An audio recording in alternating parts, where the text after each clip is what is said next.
and it hits me, oh my gosh, this is that triangle. You know, there's explanation for everything that occurred in the Rendlesham Forest incident that doesn't involve aliens at all. It was completely silent. It comes right over our heads. He saw a classic flying saucer standing in the clearing. He turned over to my father and held his hand, and he looked in his eyes and he said, "We're not alone." Welcome Hello. to Podcast UFO Whoops, for this our isn't supposed live to show. play. We're live every Wednesday at 8 p.m. Eastern Standard Time on the Dark Matter Radio Network. Please remember to visit the website podcastufo.com. That part wasn't supposed to play. I apologize. Hello, this is Martin. Welcome to the show, and I am currently in Russia, and it's daytime for you if you're listening on the East Coast, and it's the regular time for me, Moscow time, which is 8 o'clock p.m. on Wednesday. Thanks so much for listening, and a lot of Europeans are in the watching YouTube live right now. I have Alejandro live from Phoenix coming up in just one moment, and so I want to thank you who support the show. All it takes is a couple bucks a month or more, and all that information's on our website. You can listen to the full shows, of course, on YouTube or on podcastufo.com on Wednesdays while I'm in Russia, and that's till the first part of August or the last part of July, from 1 to 3 p.m. Eastern Standard Time. That's when you can watch it. And it's also still playing on the Dark Matter Digital Network on Thursday evenings, and that's 10 to midnight Eastern Standard Time. All right, Alejandro, how are you? Thanks so much for joining us live. Hello, comrade. Hello, comrade. Does anybody actually say comrade out there in Russia? Nobody talks to anybody. Have you heard that? It's just the I. They give you the I. That's all you get. Nobody. Yeah. Is it a good eye or a bad eye? It's the stink eye, as they say. Oh. Yeah, that's in the area I'm in. Now, when you're walking down to the Black Sea, it's a little more, pleasant, I should say. A little nicer. Yeah. People are on vacation down there, I guess. Well, yeah, but mostly there's no Americans at all. I'm the only American. They are from other countries. They're from Turkey and a few other places. There's quite a few of them that come here, but very, very few Americans. I'm the first American a lot of people meet here. I'm about, I think it's about 800 miles south of Moscow. If you look at Moscow and then you look at the big pond, the Black Sea, it's just almost a direct line south from there. So you're representing Americans for Russia. That's right. And I've tried out last year when I was trying to get some local Russian people on, because there's quite a bit of UFO sightings in the area here. Yeah. And I had I finally was able to communicate with one person, and he said, my English is really, really bad. I won't do it. And I was also trying to get someone to do the Dyatlov Pass incident. That's a Russian. Yeah. Same deal. The guy said he wasn't comfortable with his English. So, but we'll see. I don't have to be that worried about it. That's too bad. I know. I still got quite a bit of time here. You never know what'll happen. And, you know what? That's something that's unique about Americans, is that in other countries they make fun of each other if they don't speak their language well. In America, we kind of like it. We kind of think it's quaint, and we love accents. We don't really make fun of people so much if they don't know our language that well. Yeah. We'll either think it's quaint and like it, or hate them and wish that they leave our country and threaten to bomb them. Yeah, that's all. Yeah, so it's either way. Yeah. So I guess we should continue with UFOs. So this is kind of cool. Now you can see me. This is a shirt I got from Tom DeLonge himself. Oh, really? Let me just scoot the camera over a little bit here. Okay. So this is like the I think secret machine symbol. I'm not sure what that is. Very simple. That's all that's on it. And that's his own design and everything? I guess so. Yeah. And he sent it to you. Wow. Yeah, so that was awfully nice. Yeah. So that's great. Now, is there ever any possibility that you're going to be able to interview him about? I don't know. Maybe. Yeah, you're working on it, I'm sure. Yeah. All right. I mean, I would like to kind of wait for this supposed announcement to come out, or something really juicy. So hopefully that'll happen at some point. Yeah, I know. That was about 4 or 5 months ago. He said he had a major announcement to make at some point. And was this after or before the WikiLeaks went out?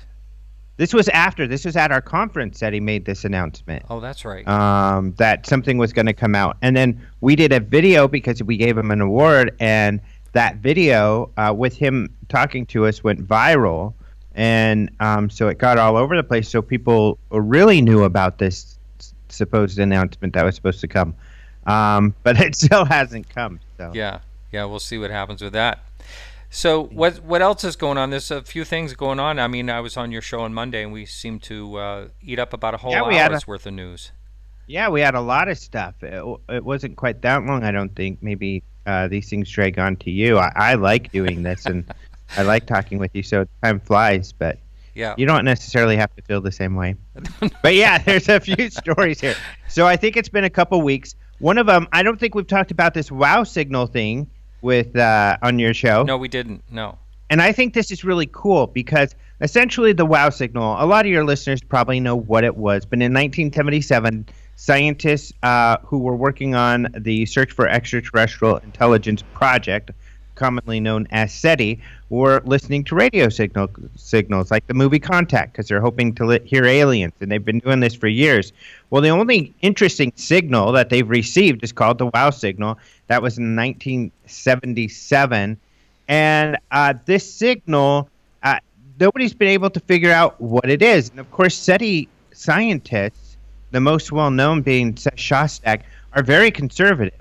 So, if they're saying something's mysterious, then, that's something to listen to, I think. That's interesting. Right. The signal was captured in Ohio State at the Big Air Telescope, it's called.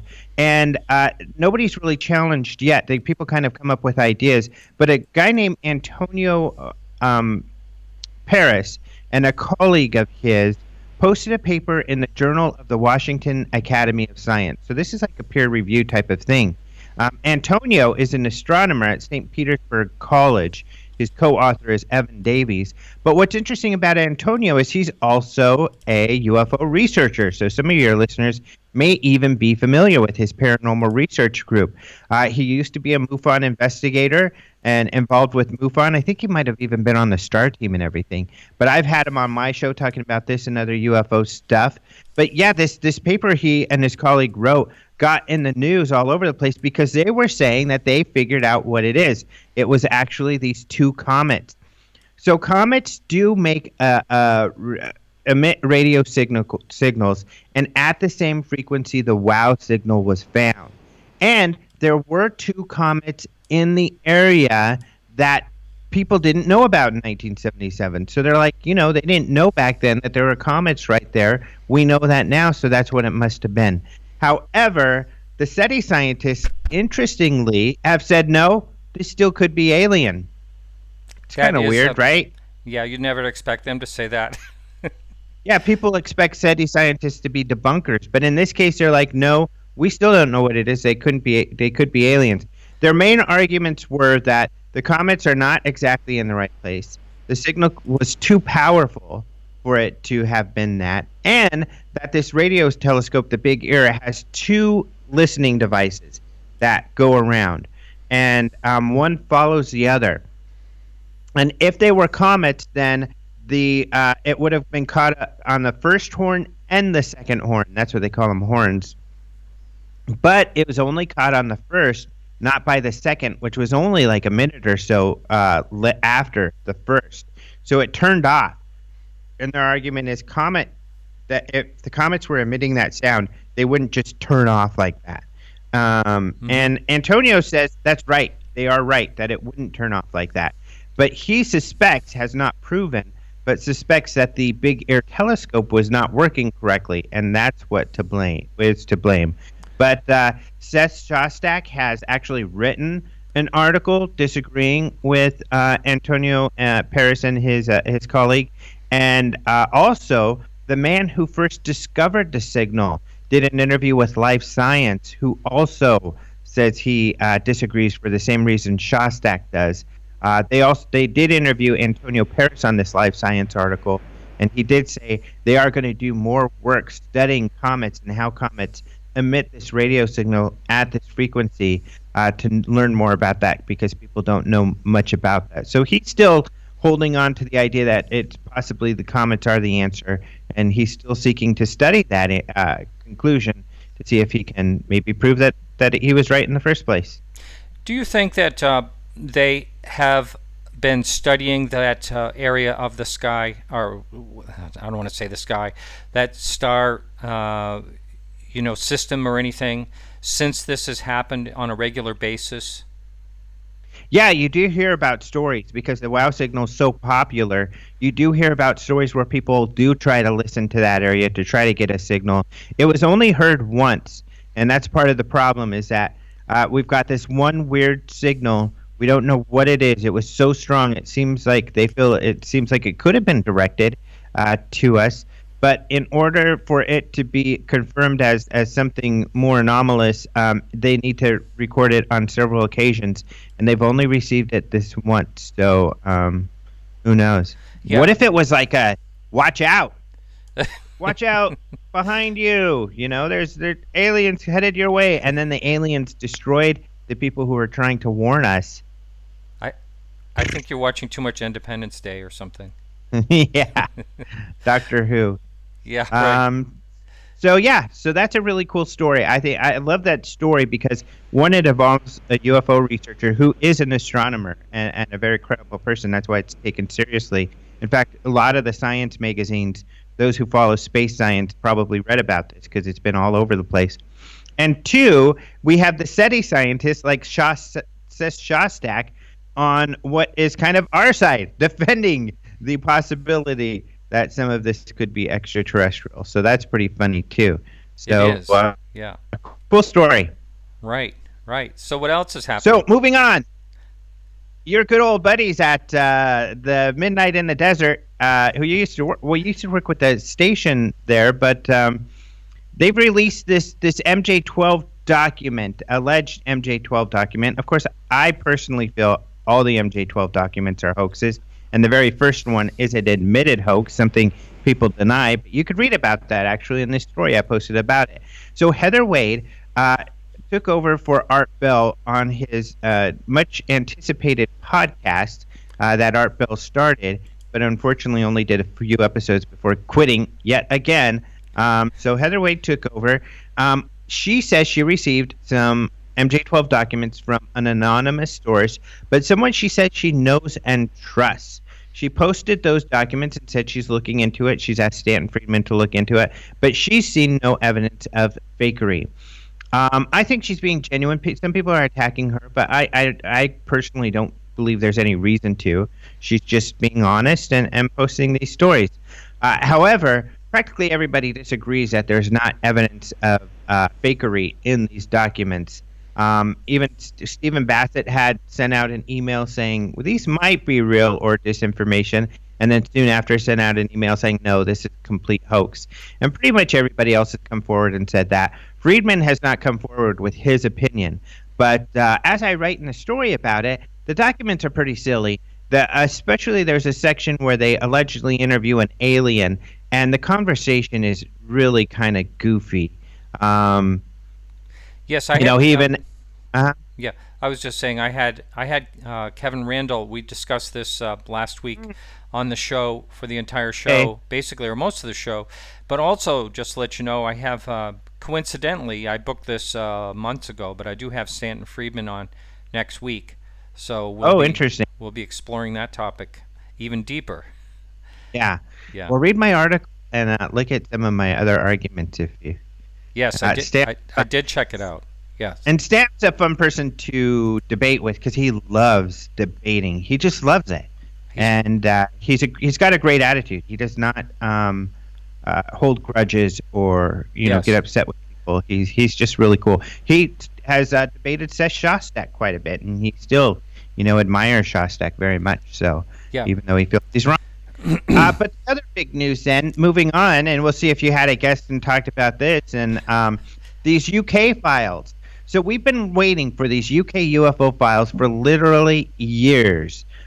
literally years. So how this came about is John Burroughs, who is one of the Rendlesham Forest witnesses. Of course, he saw a UFO in the UK on a base that was on lease to the U.S. Air Force. He was a U.S. Air Force security officer, and he was sent to go out in the forest and see this UFO. Very famous case. Of course, we've had him on the show multiple times.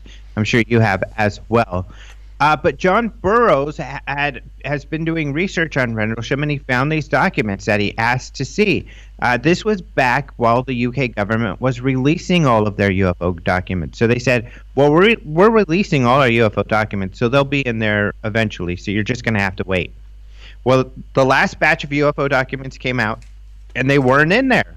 And allegedly, this was all their documents, but Burroughs knew better. So he asked them to release them, and they just kind of ignored him. Finally, when someone else who had read about Burroughs' efforts in the UK had asked about them, the UK responded to this person officially on their website, FOIA website, and said, oops, we did find some more UFO files, and we'll release those as soon as possible, but it could take us 9 months. That was in 2014, and here we are in 2017, finally getting to see these files, but it's not that easy. They've been tricky about it. They have released the headlines of the files very secretively. They didn't make much fanfare about it. And you can't see these files unless you live in London or you live in the UK near, and you can drive to West London in the town of Kew, where they house these documents, and actually look at them physically. So very strange the way they've rolled them out. The reason I say secretively, because in the past, they had previously let Nick Pope know. Of course, he used to investigate UFOs for the UK. They would let him know that they're going to release files. They would prepare a press release, make the files available online, and then Nick and others would do interviews about them. So they were very open about them. And but this time they tried to be sneaky. They didn't notify Nick Pope. He had to guess. And Nick Pope is kind of like, hey, they're trying to be sneaky, so I'm going to try to get this out there as much as possible. So he's been interfacing with a lot of the media, and there have been a lot of media stories now about this, and more is coming out about these files. And there are some interesting cases, such as a case where there was an object that was seen and caught on radar, but the Royal Air Force told people to ignore it. And so that's making some headlines. You could read about that. Nick Pope said that was an interesting case, and it was during a flap. There were a lot of other sightings. But that in the end, the Royal Air Force said it was probably, at least when it came to the radar, that it was probably a church spear that had made a fall. So, and buildings can't do that. But, of course, buildings are stay still. Yeah. And because of weather conditions, that's why sometimes you may see them and sometimes you won't.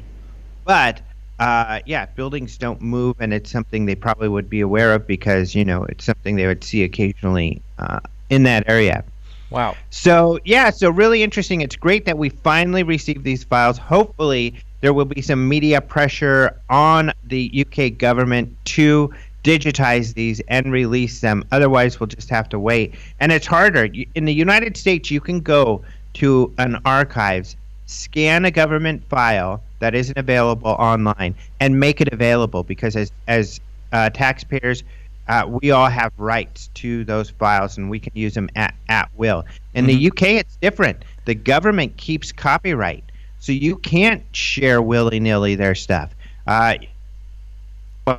Violation of their copyright. So people have to actually typically pay to get those files to be able to use them. Wow. And so, like, even a news source, if a news source wanted to reference a file, would they actually need copyright?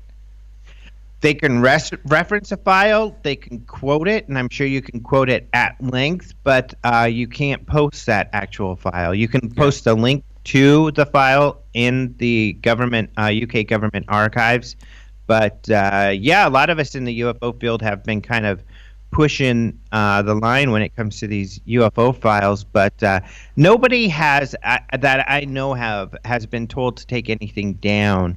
I haven't heard of that. So I don't know how aggressive they are in policing that. But that's the rule. They do warn you when you go and even when you download these, there's a warning that says, "Hey, we have copyright, so watch it, bub." How about that? All right. Yeah. Well, I guess we ran a little bit long. It's 20 minutes Okay. in. But hey, thanks so much. Can you hang in a minute and you can say hi to Phil? Sure, that'd be great. You know, because actually, I really want to make sure I can reach him. Now, I had him on just a few minutes ago, but let's see. Phil is a regular contributor to OpenMinds.tv. Oh, he is. Okay. And yeah.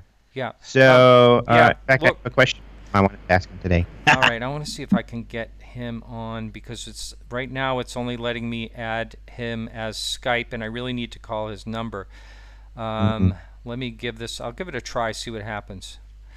Philip Mantle. Philip Mantle, please come in. This is the United States. Yes. But is that Pink Floyd like that? Remember that? Are you sure you're doing the right one, Phil? I see. Yeah. Hi, Phil. Is this your Skype or is this your phone number? It's Skype. It's a Skype. Okay, just one quick minute. I'll hang up. But Alejandro Rojas is with us here, and he had a question for you. Go ahead, Alejandro.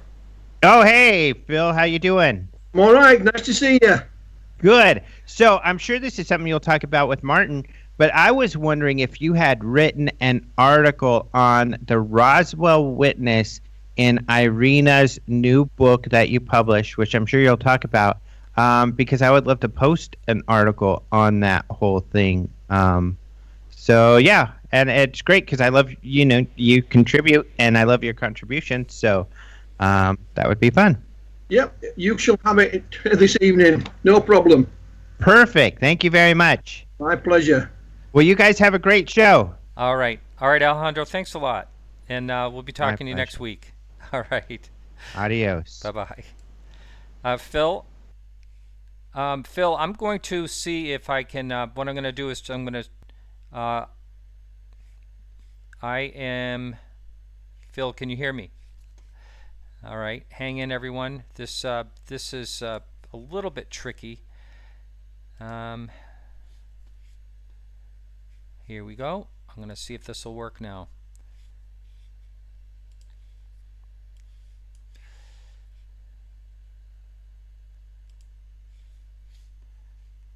All right. I'll try him one more time here. We were having trouble with the Skype, and so I just wanted to. It's not letting me do it in another way. Here, just a minute. Here we go. Okay, this should ring fine. Thanks for your patience, everyone. Hello. Hey, Phil, how you doing? I'm fine, mate. Thank you. Hey, can you get into your phone a little bit? It's a little bit quiet, and I want to make sure everybody can hear you just fine. Yeah, I'm here. All right. So I might need you to speak up just a little. It could be just on my end. It may be just the volume, but I just want to make sure we all hear you very clearly. So thanks. You've been on the show a number of times. This is great because while I'm in Russia, I'm doing the show earlier, and I get to speak with people like yourself in the UK, and always like to have you on. And I think this may be the first time we've actually done the show live, perhaps. I think it is. Yeah, it's normally recorded, which is, it's fine, but it's all, it's better. It's always better when it's live, Martin. I think so. So for the person that's not familiar with you, even though, as I mentioned, you've been on a number of times, can you just, you have quite a really strong background when it comes to UFOs. Can you just kind of, in a nutshell, talk about your background and what got you interested? Yeah, I mean, I was always interested in all things paranormal, even as a young boy. And sort of in my late teens, the subject of UFOs emerged, and that caught my interest. And just by chance, when I was 20 years old, an organisation started here in Yorkshire, where I live, and it was called the Yorkshire UFO Society. and it had been founded by two brothers, Graham and Mark Birdsall. Some people may recognize Graham's name because Graham went on to edit UFO magazine and publish it for many, many years, very successfully. From there, I stayed a lot of years, learned all kinds of things, moved on to a national organisation, which was the British UFO Research Association. I served them in many ways as conference organiser, press officer, and director of investigations. I was also the MUFON rep for England for a number of years as well. And I went on to do a whole host of things, Martin, you know, quite by chance. I think I class myself as being very fortunate. I really do. But it all began, you know, back in those days, around about 1980, when I first met Graham and Mark Birdsall. That's my beginnings. Wow. Yeah. Wow, that's great. Hey, I wanted to let you know that we do have a chat room going here, and so we may be getting questions coming in from that as we go along here. And also, we have a bunch of questions that came into our forum over the last couple of days. Well, actually, I think they came in today. And so, you know, I can jump into those questions, but one of the things I wanted to talk about is kind of addressed here in the first question that I see.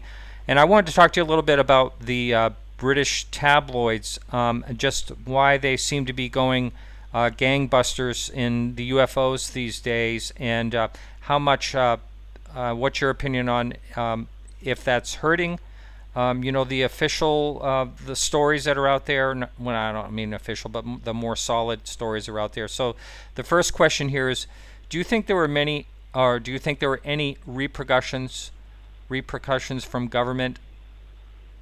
No, I don't. I mean, you know, I've certainly never seen any, and I've never encountered anyone that has. I mean, many years back, I'll give you an example, Martin. We used to have, we formed what we called a UFO hotline.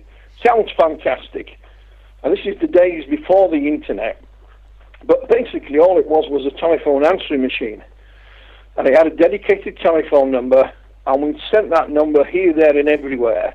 Like I said, no internet, and it used to amaze me where the actual telephone number used to end up, because when people would call us, I would ask them, as a matter of course, where did you get the number from? Mm-hmm. And, you know, there were days when if you rang the Ministry of Defence in Whitehall in London, they would have given, to report a UFO sighting, they would have given you our telephone number. Wow. And that is the truth. We got it from RAF bases, police stations, because one of the things we used to try and put into it when we sent these things out, certainly to official bodies, we kind of pander to them. We'd say, look, surely you've got better things to do, you know, because most of the time if somebody contacted them, they would fob them off anyway. So it was far better that we dealt with it, and that seemed to work on an awful lot of occasions. And the Ministry of Defence would have no exception. And I was astonished. I didn't know. I just got a gentleman ring me one day, and I asked the question, "Where did you get our telephone number from?" And he said, "I rang the MOD, and they gave me it." So I contacted the MOD just to back that up, and they said, "Yeah, that was correct." You know, so no repercussions from anywhere military, either with investigating the subject or publishing things about it. I've never seen. I'm not saying it doesn't happen. All I'm saying is I've never come across it, and I don't know anyone that has. Now, what are some of the big cases? Now, I was reading somewhere along the line today. I think it was a 1996 photograph that really intrigued you. You were really looking into it. What are the details of that one? Yeah, I mean, what I've been trying to do, Martin, is because I have a bit of time on my hands at the moment. Literally right next to me is a filing cabinet, and it's full mainly of reports and files, and then I have 3 boxes full of items as well, most of which either I researched or investigated myself, or with colleagues, or other colleagues have sent me these for whatever reason at the time. And there is no way on earth I can remember all this lot. You know, It's not filed in any particular order either, Martin. It's just filed away to protect it, to keep it safe. And some of the items I've come across, as soon as I see them, I remember them. One of which was the photograph you mentioned, and it was sent in with very little information. But it's just one of those little things that intrigued me. It actually came to me sort of second hand. It had been sent to a newspaper first, and they contacted me and said, "Can you help us with this, Philip?" And there wasn't an awful lot we could do, to be honest, because despite the gentleman giving us his full name and address and telephone number, he wasn't very forthcoming with extra information. But if you go way back, there's a series of black and white photographs at Trinidad Island. So you get the island, and you've got this hat-shaped UFO film taken by the Navy, and this object in this particular thing in 1996 resembles that very closely, although we haven't got any foreground and background details in. So one of the reasons I'm going through this archive material is to try and make it available to people who've never clapped eyes on it, which is just about anybody, Martin, because, again, when we investigated it, there was very little outlet for us to publish it anyway.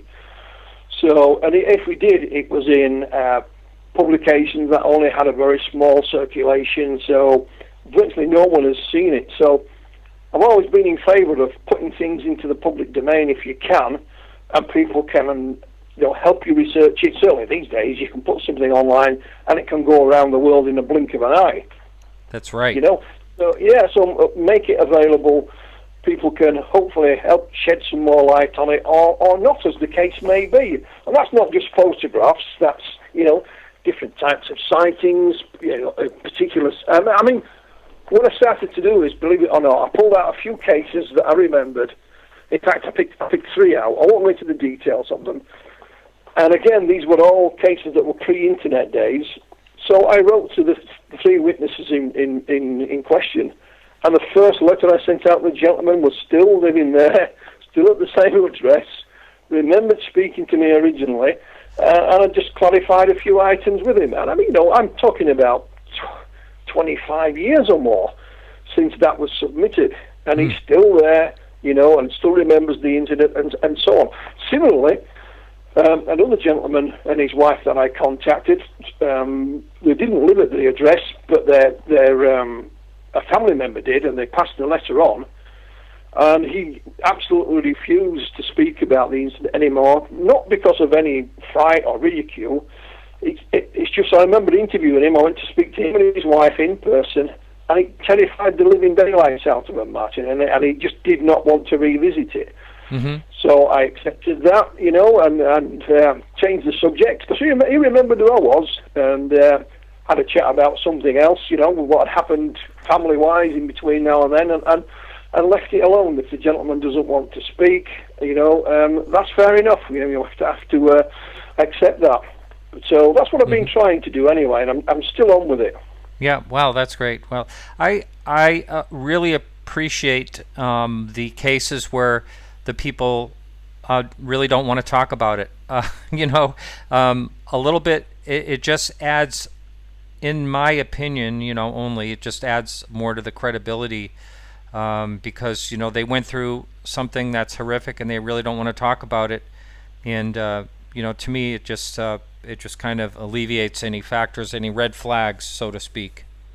I agree with you. I mean, I wrote my first book back in 1994, and it's all about missing time cases and cases of abduction in Britain. Now, one gentleman, I'll call him David, that's not his real name. I went to speak to him. He lived on the west coast of Wales at a place called Pwllheli.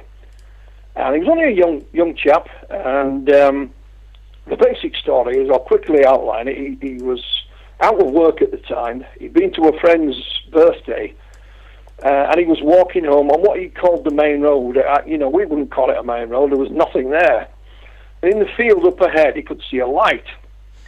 Now, part of him told him to go and take a look, but another part of him said, don't go.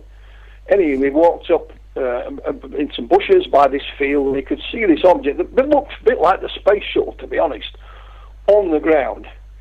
and then he felt a hand on his shoulder, and next thing he knew, he was on board this thing, lying on a bed. There's lots more to it. I'm just giving the bit, but in those days he had a Walkman, a cassette. Yes. And they took this cassette from him and put it in a panel, and it played the rock music. It was a rock music fan, and he says it was the most bizarre thing you could ever dream of. There's this otherworldly environment with this rock music blaring out. Anyway, he was eventually, returned. He was actually found by a police officer on patrol in a police car, staggering down the road. He wasn't drunk. Well, I said to him, "You bet to your friend's birthday party. You must have had a drink." He says, "Philip, we were all unemployed. We didn't have any money." And when he got home, he lived with his mom. She was a single parent, and he was absolutely terrified. He told his mom everything. He could remember it all. She went to the library the next day and found one UFO book, and it mentioned a UFO organisation called Contact International, and they were down in Oxford. She's nowhere near Pwllheli. So she managed to get a phone number for them and spoke to them, and she said, "We'll ring you back and we'll arrange to, come out and see you, or we'll get somebody there." So the following night, David goes to bed. He is still terrified. And when I say terrified, I use the word incorrectly. So what his mum did, it can now start to snow heavily. She literally put him in the back of the car, got this address, got a map, and drove to Oxford, which is a long drive, and knocked on this fella's door in the morning. And I know the gentleman in question, and there was David in the back of the car, shivering and quaking. Cutting a long story short, David didn't have any regressive hypnosis. He had to have hypnotherapy to relieve him of the fear and the nightmares he had about this encounter. Now, I interviewed him twice. You talked to him. By this time, he got a job, he got a girlfriend, still liked rock music. And you talked to him about his job and his girlfriend. He was like any young fella, but as soon as you changed the direction and started to talk about his encounter, he became nervous and agitated. And I didn't realise it. I asked him if he'd take me to the location, and he did. I have a photograph of him stood there, and he stood there like a piece of wood. He's terrified. So when I wrote the book, one of the things I did, I sent it to a number of the witnesses in the book, and I sent it to David, and he thanked me. And he was still that scared. He didn't actually read the book for 3 years. Wow. He left it sat there unopened. Although he thanked me for it, he didn't read it for 3 years. And, that just shows you what kind of... I know those things are kind of rare. That's not a typical, but it did. It terrified the living daylights out of him. And for me, like you said, Martin, that adds a huge degree of credibility. Because sometimes it's not all about what the witness claims they may or may not have seen. It's actually about the witness themselves. That's that's the area of concentration. So that's just a couple of instances. Yeah. One of the things I did mention, so I'd like to kind of get this part of the show out of the way because I don't want to forget about it, and that is I had wanted to, or started out wanting to ask you why there is, do you think it's the clickbait, as they call it, clickbait, UFOs such a hot topic for the tabloids in the UK in the last, I want to say in the last couple of years especially. Have you seen this?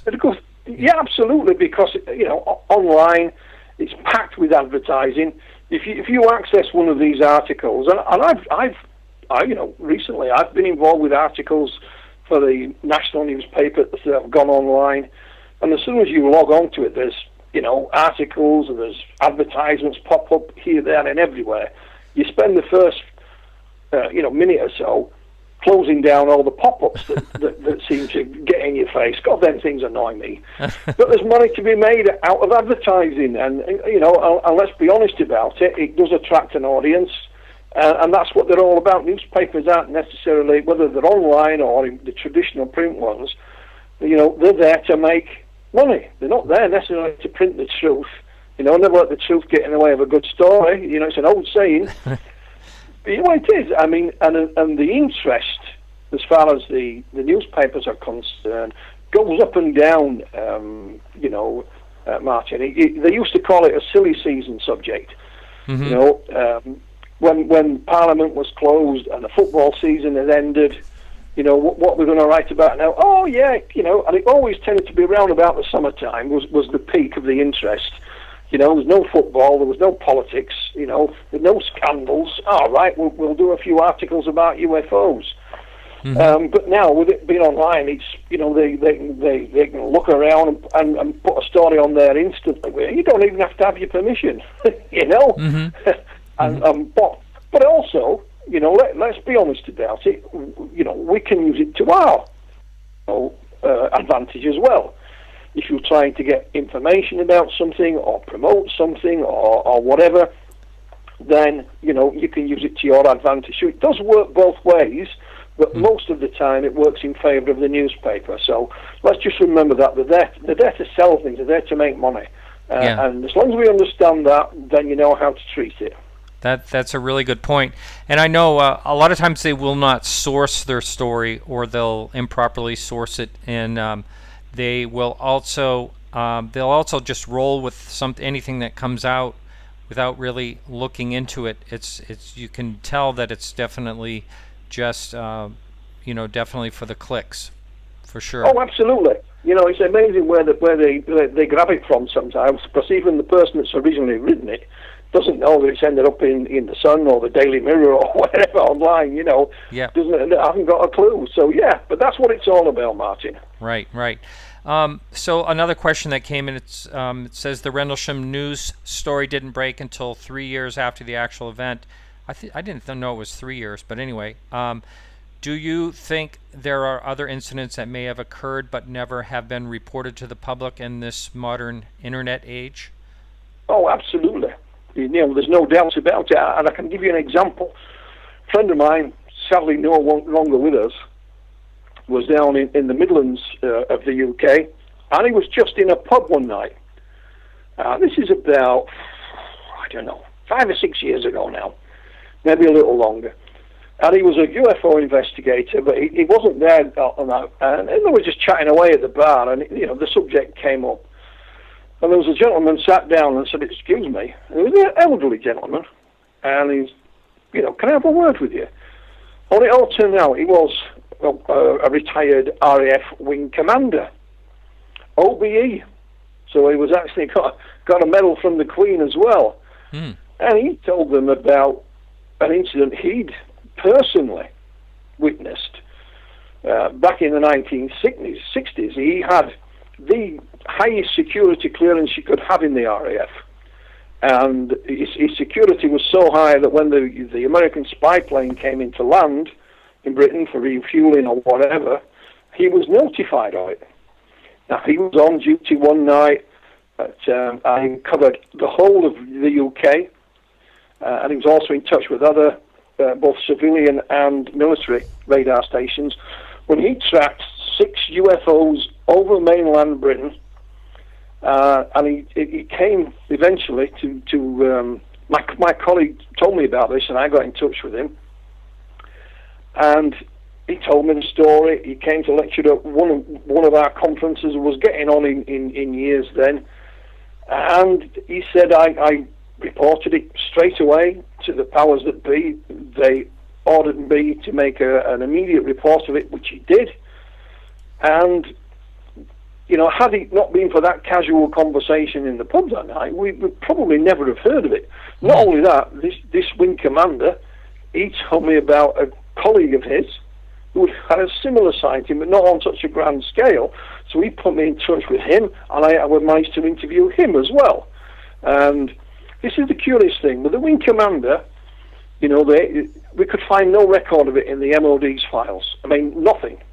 Now, with his colleague, who was a lower-ranking officer, he had a sighting that they captured on radar, and on the RAF base, they used to have guards around the perimeter. 2 of the guards actually saw it visually as well. So I submitted a request to the MOD. It's curious is the 2 guards, I got their report, but not their superior, not the boss. His report is nowhere in the files at all. So both of those would have gone unknown had it not been for a casual conversation in a pub one night. So your answer to is, are there other incidents out there, large and small? Most definitely, well, without doubt. And who knows what will turn up next? Yeah. I think he was sort of trying to insinuate a possible cover-up, but I'm not really sure if that. Well, I mean, it is the duty of all governments to keep secrets. Mm-hmm. You know, let's not forget that. So, does our government withhold things from us? Yes. We are covered by the Official Secrets Act, which I believe was brought in for the First World War. So it's long out of date. And I'll give you an example. A colleague of mine used to work in a textile mill, and he had to sign the Official Secrets Act. And I thought he was joking. He says, "No, Philip, I have." I said, "Why?" He said, "Well, we make, some of the cloth we make is for military dress uniforms." Jeez. It's not high-tech, it's just uniforms. But he still had to sign the Official Secrets Act. Isn't that something? Yeah, so yes, they do keep secrets, and I'm sure they keep secret about UFOs. But whether it's secrets that they know more than us, I'm not so sure. But yes, they do withhold information on a whole host of topics, and that includes UFOs, Martin. I don't think there's any doubt about that. Yeah. Now, here in the U.S., we have the Federal Aviation, the FAA, and they're very cautious about, discussing any part of UFOs, or, I'm sure you're very familiar with that. What about radar operators in the UK? Are they also regulated, or can you actually speak to those those people that are radar operators and about talk to them about UFOs? Yeah, I mean, down the years, we've not found that there's a specific order that's gone out to all of the civilian air stations saying this is what you must say and what you must not say. It seems to be down to each individual, airport or area that they cover. I also found that with RAF bases and police stations that we used to deal with as well. It was down to whether they could be bothered or not. And so sometimes you will contact a particular airport and ask about what was seen on, or did you have this, or did you have that? And sometimes they'll give you a nice reply, which is just go away, but still nicely. But on other occasions, no, they have cooperated, and so I think it's just take pot luck, really. There doesn't seem to be any one official line. It's different with the military, of course, but certainly with the civilian aviation, I found it a very mixed response. So you just take it as it comes, really. What we tried to do, Martin. Again, the days before the internet, we used to try and build a rapport with our local air bases and civilian air stations, and airports, and build up a kind of a trust with them. And then, if we got a sighting in, we could contact the airport and say, did you have any traffic in this area at that time? Yes or no, please. And they knew we wouldn't pester the living daylights out of them. So, I think sometimes we've forgotten how to do that. We like everything now and instant. It's online. I want it now. And so sometimes that now works against us. But we certainly had a lot of success. I remember speaking to the one of the RAF bases here, and their public relations officer was extremely helpful. Now, whether he had a personal interest or not, we could never find out. But it was just the way it went. And we speak to another RAF base, and they thought we were all a bunch of lunatics. So that's just the way it went. It's up to you to try and prove to them that you weren't. But it's not always that easy. Yeah, for sure. One of my favorite cases up there, I have a couple of them, of course, Rendlesham Forest is way up there, but is the 2007 Alderney UFO sighting across the... Oh, yes, yeah. Yeah. Did you have that? To me, I think that is just an amazing sighting. Have you ever looked into that yourself?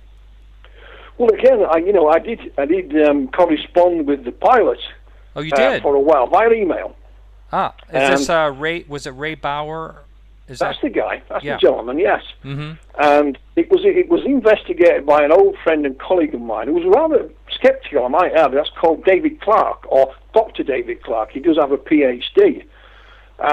In fairness to David, he went on the record saying this is the best witness I've ever spoken to.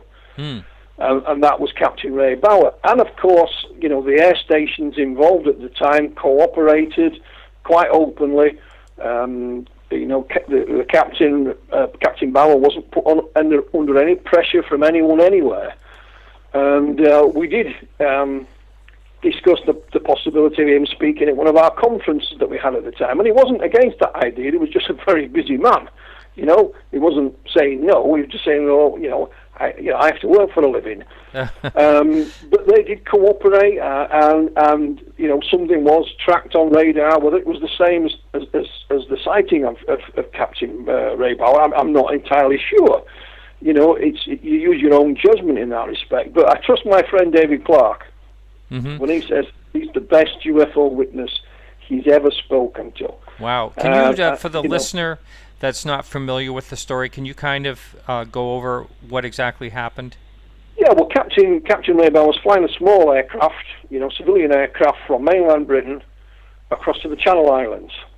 And it's only a short flight. I dare say he could do it with his eyes closed. If people don't know where the Channel Islands are, they lie off the southern part of England. And I'm told they're very beautiful. I've never been there. It's the only part of Britain that was occupied by the Germans during the Second World War. That was the Channel Islands. They are actually closer to France than they are the UK, you know? Yeah. So, inbound to land, he got passengers behind him, of course. He saw this huge, yellow, oblong object in the distance. And when I say huge, I do mean extremely large. Now, Captain Bauer's only, concern was for the safety of his aircraft and his passengers. So he did the necessary, contacting the tower at Alderney, reported what he was seeing. Passengers behind him could hear what was going on. This is only a small aircraft, so they took a look as well, and they could see it. And of course, he reported it officially upon landing because he thought this was a threat. Whatever it was, he didn't know what it was. He'd never seen anything like this before. I mean, this thing was very, very big, a big oblong. He thought it could be, have a detrimental effect to aircraft in the area, including his own. So that was his primary concern, was the safety aspect. And again, I think that added to his credibility. He didn't say what it was. He just said, I don't know what it was. Never seen, and he'd flown this route, for a long time. It was a regular thing he did. Like I said, he could probably fly with his eyes closed. It was that regular. But his only concern was about the safety of his aircraft and his passengers. And that's why he reported this thing. He thought it could be something of a hazardous nature. And again, that adds to his, in my opinion, adds to his credibility. He didn't call it an alien spaceship or a flying saucer or anything like that. He just said, this is what I saw. Never seen anything like it. Something was tracked on radar, in the same area, and you make of it what you will. As simple as that. I think somewhere I was reading he thought it could possibly be a mile wide or something like that. Absolutely, it was huge. That was an estimate. I mean, that was one of the difficulties he had, was estimating its exact size. I mean, if he'd seen another aircraft, he could have told you exactly how big it was, because he knew all the aircraft that flew in and around there. He hasn't just flown little aeroplanes. So, but this thing was huge, humongous, and he had a lot of difficulty, trying to estimate the size of this thing. Because, let's face it, if you're a pilot, there's nothing that we have that flies is that big.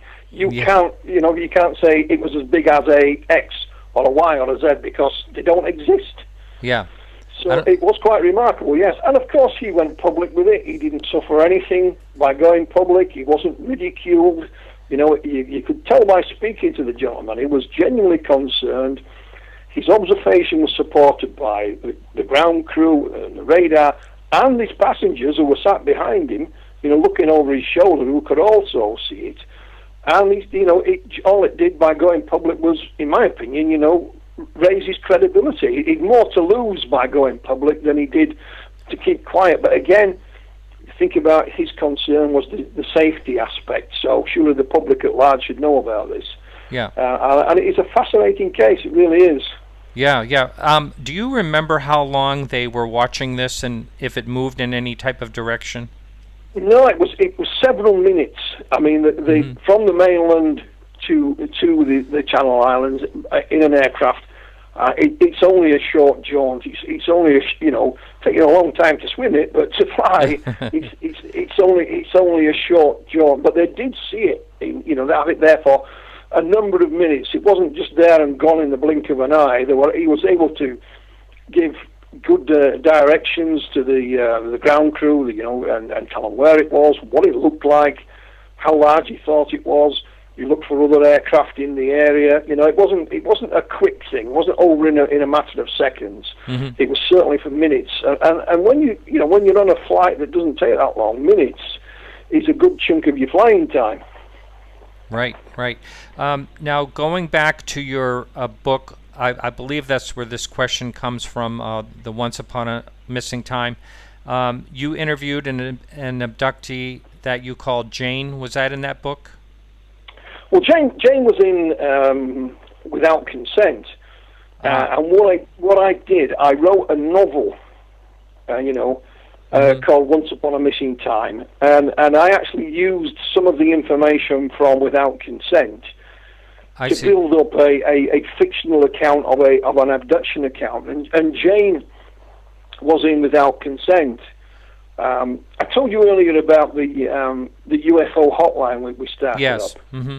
Now, Jane was the very first person to ever contact us on it, because where I lived in West Yorkshire, to get it up and running, I did an article for my local newspaper, and they put the UFO hotline telephone number in.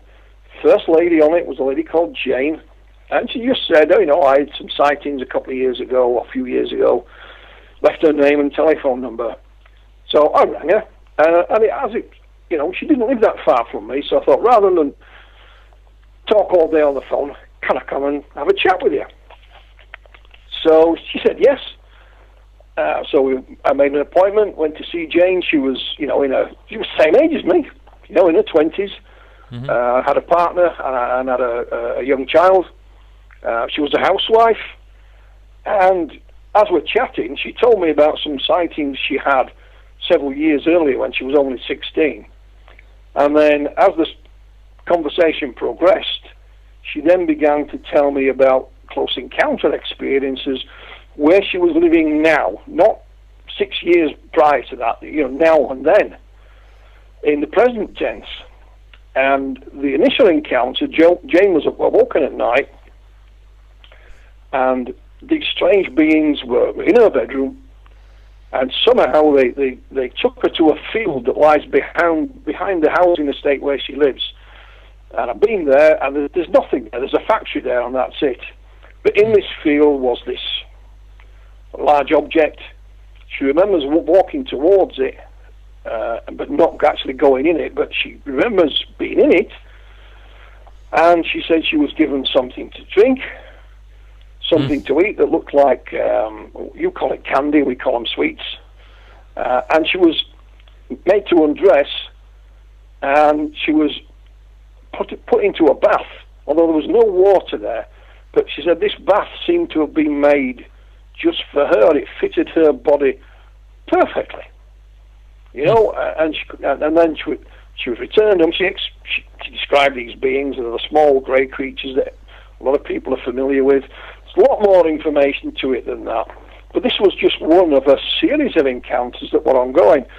So what I did, again, this is before the days of the internet. I transcribed the conversation I had with her, because I tape recorded it. I printed it off, and I sent it to, God rest his soul, he's no longer with us, Bud Hopkins. Oh, yeah. In New York. I knew Bud, I was on good terms with Bud, to get his opinion on it, and he, bless him, he came back to me and asked for said, ask her this, Philip, right? He gave me some questions to ask. In one of her other encounters that she related, she speculated that she thought she was pregnant, but the fetus was removed, and she was shown this half-alien, half-human baby. But this had hair. And she said, if you ever buy a child's doll, one of the cheap ones, they have this awful hair on them. She described the hair as looking like that. Now, Bud was only just writing about this kind of thing. He called this the smart baby syndrome. And Jane was here, a housewife, and with no disrespect, she had no education. She wasn't, the greatest of intelligence. She's a normal, everyday lady. And here she is telling me the same things that has been reported, several thousand miles across the Atlantic, and has only recently been published in a few UFO magazines. You couldn't log on the internet then and look it up. So how did she couldn't have confabulated this. She couldn't have heard it anywhere else. I looked round her house. There was no books or UFO magazines or anything like that I could see. But the encounters were ongoing, Martin. They didn't stop, and even when I, I got married, had children, and we lost contact, they were still ongoing at that time. But she'd come to the conclusion that, whatever these encounters was, and she thought they were aliens, and no doubt about it, they weren't really doing her any harm. She wasn't physically harmed, she wasn't hurt, didn't disturb her mentally. She sort of come to terms with it.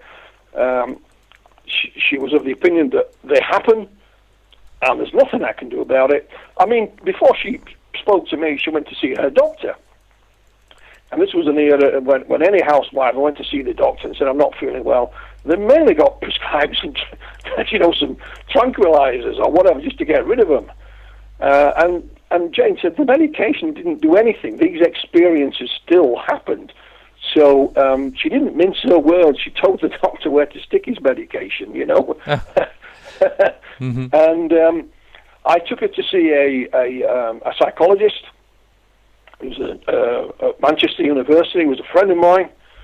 And I left her there for several hours for him to chat to her, unbeknown to Jane. Kind of a sneaky thing to do, and I didn't know he was doing it at the time. John, sort of give her a test, if you like, to make sure she wasn't suffering from X, Y, and Z. And he gave her the clean bill of psychological health. And, so I didn't know what to do. It was and as far as I'm aware, that the incidents didn't stop. And that is Jane. I mean, one day she rang me up and said, I had this encounter last night, and I've got this huge, great scratch on the back of my neck. So I went and spoke to her about it in person, and I photographed it. This scratch was there. It's not a lie. And her daughter was getting on now, and she was about 10 or 11. She reported something. I also spoke to her mum, who lived not far away. And this kind of quite made me laugh, Martin. Her mum said she'd seen these beings one night. And she said, go away, it's not me you want, it's Alan Jane, That kind of made me laugh. I know it's not funny, but it kind of made me laugh. So there was other aspects around it as well, and Jane was just a normal woman, and how did she tell you about these smart baby dreams that was just coming out of Bud Hopkins research in the USA? I don't have an answer for that. And Bud helped greatly. He gave me the questions to ask this lady, and it was an ongoing thing. Yes. Now, have you kept in touch with some of the people that you have interviewed when it comes to their encounters? And are a lot of these things ongoing as far as you know? Yeah, absolutely. I mean, there's a lady not far from where I live now. I live in Pontefract in West Yorkshire. And she's called Sue, and again, she's in her 50s now, is Sue, but she's had experiences again from a young age, down the years. I did write one of her encounters up, but they are ongoing. They haven't stopped, and she's not frightened by it. She feels as if this somehow makes her special. She feels that she's been chosen, in inverted commas, and she said she's tried everything you can to make them stop, everything you can think of, but they haven't. So she's gone with it, you know. Wow. And she, like Jane herself, she said, "Look, I haven't suffered any physical harm. You know, you get scared because you lose control. You're not in control when these things happen." But she says, "You know, if I get on a bus to go into town, I'm not in control. It's the guy who's driving it who's in control. So I just go with it. And every now and again, you know, I don't like to disturb her. I'll just say, okay." Another lady who appeared in my book, Rosalind Reynolds. Rosalind lives down in Lincolnshire. She runs her own business. And every now and again, you know, Rosalind's encounter was a one-off. But every now and again, I'll keep in contact with Rosalind. You know, are you okay? We'll have a chat, you know. She'll tell me about business and so on. But we do keep in touch. And Rosalind was one of the abductees that when I wrote the novel, bits of Rosalind's encounter are in there. And I sent her it. And I said, you know, would you read it, please?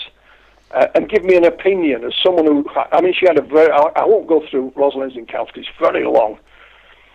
But I said, as someone who's been through this experience, have I got it right? Have I got, you know, does this novel, it's a work of fiction, but does it feel, in inverted commas, realistic? And be honest, you know, tell me. And she gave it the thumbs up.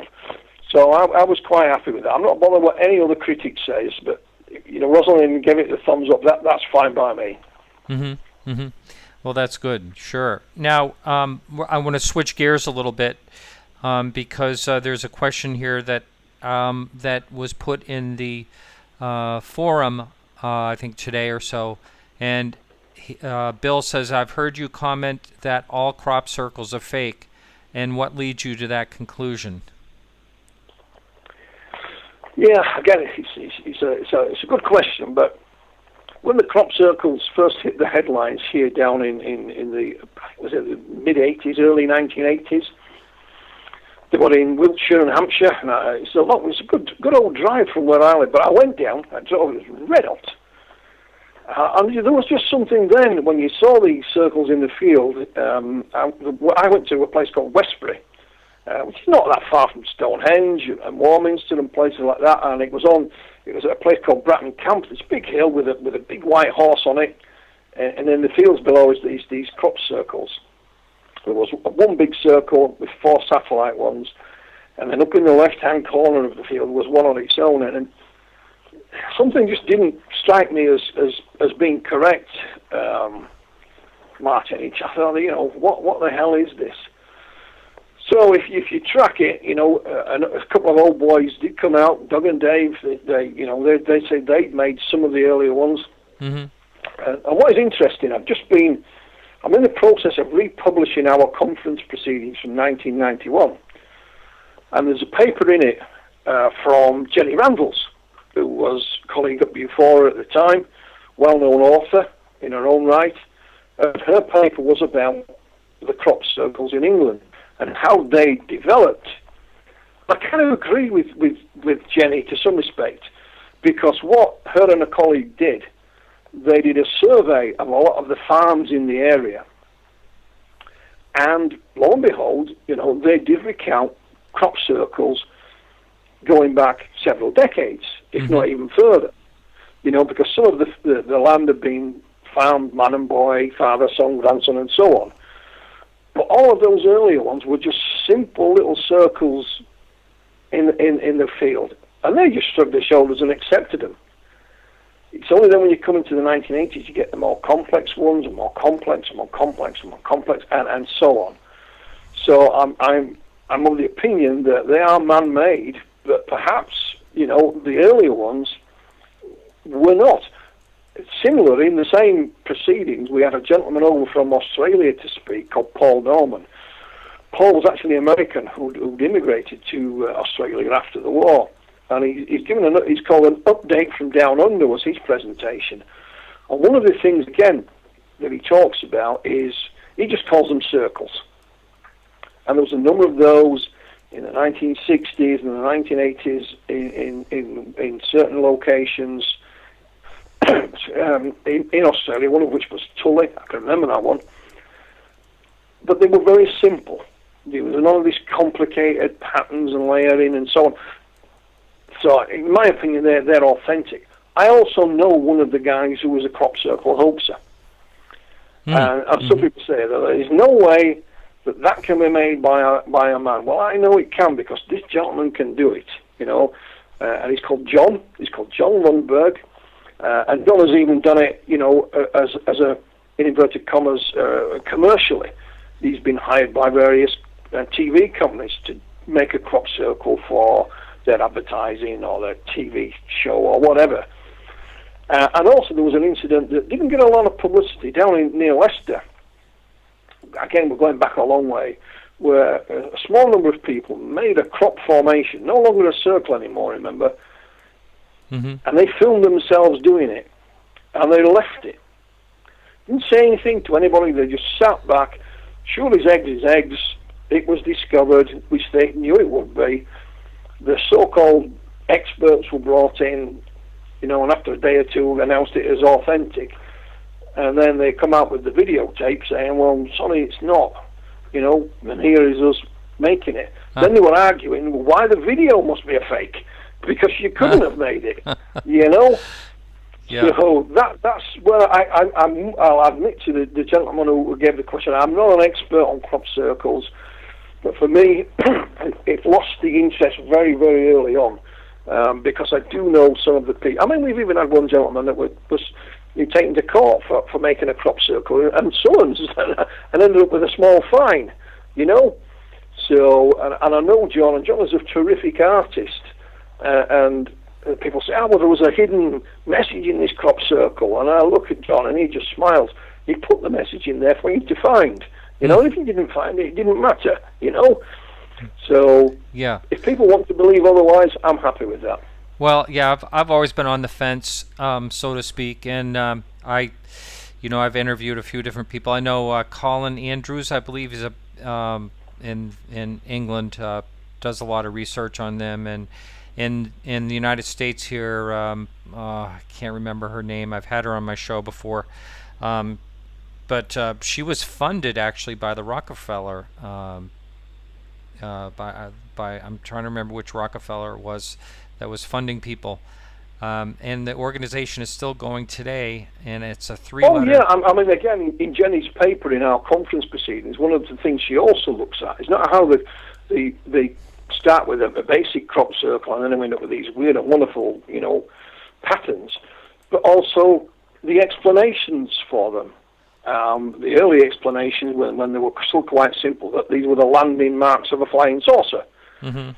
But of course nobody saw anything, and then the explanations of what these crop circles were caused by has also changed. There was Dr. Terence Meaden, a meteorologist. He was convinced he had a formula for a fair weather whirlwind that could account for them, but as soon as the complicated formations came in, that went out the window. So I think it ended up certainly in the early 90s, I haven't followed it that closely, whereby it's not aliens, it's not messages from anywhere, it's actually the Earth is alive, our planet is alive, and these are messages from our planet, you know, telling us to pack it in, you know, basically, stop screwing up the world. So, and there may be other explanations, you know, since then, I don't know. So, not only have the crop circles evolved, their patterns and their complexity, but the explanations behind them has also evolved along with it. So yes, that says a lot about it, in my opinion, as well. Yes, I do agree with you there. I know you see a lot of these patterns that can be generated on a computer end up, you know, popping up as... I saw a special about that where a guy would create something on his computer and make a crop circle out of it. And you know, but there are people that are saying, you know, there are certain ones that are authentic and they have, you know, this certain type of thing going on with the soil and actually reactions to the plants themselves and all that. So I don't know. I'm still on the fence about the whole thing, but it's just one of the one of the interesting things that do happen, and it's not really in a third world country. You don't see them happen there. Mostly in England, some in the United States, but mostly in England. Yeah, we've had a few around Europe as well, Mm-hmm. and like I said, Australia. But yeah, they don't appear everywhere. And I mean, at its peak in the UK, there was hundreds, Martin, and I mean hundreds. Mm-hmm. Not just a handful here and there, and isn't that nice? And of course, none of the farmers really complained. They complained more about when they first hit the headlines about all the people coming and tramping all over. So what one farmer did, of course, he charged them £1 each to go into the field. So, fair do. Yeah, he had to say goodbye to some of his crops, so he might as well make it up on that end, right? Absolutely, absolutely. Right.